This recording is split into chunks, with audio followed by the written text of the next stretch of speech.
December ২০২২ মিরপুরে Sherebangla stadium. সিরিজের দ্বিতীয় ওয়ানডেতে টসে জিতে ব্যাটিংয়ে নেমে শুরুতেই চরম বিপদে পড়ে বাংলাদেশ।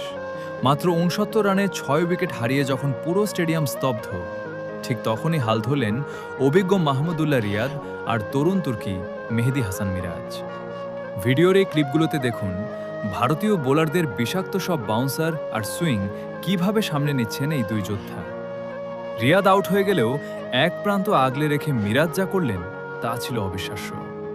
সিরাজ আর শার্দুল ঠাকুরদের ওপর চড়াও হয়ে মিরাজ তুলে নিলেন ক্যারিয়ারের প্রথম এবং ঐতিহাসিক ওয়ানডে সেঞ্চুরি।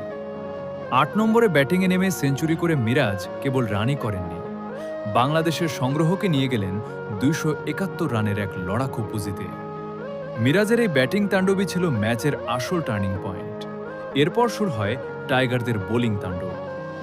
২৭২ রানের লক্ষ্য তাড়া করতে নেমে শুরুতেই ইবাদত হোসেনের সেই ভয়ঙ্কর ডেলিভারিতে ক্লিন বোল্ড হয়ে সাজঘরে ফিরলেন বিরাট কোহলি।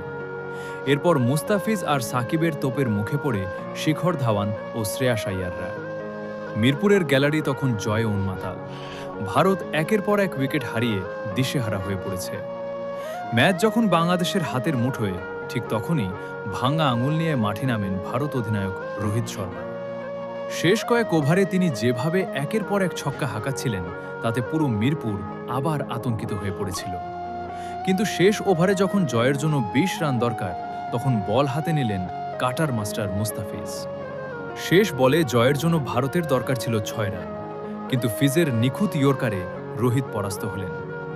৫ রানের রোমাঞ্চকর জয়ের সাথে সাথে ভারতের বিপক্ষে টানা দ্বিতীয়বারের মতো ওয়ানডে সিরিজ নিশ্চিত করল আমাদের টাইগাররা।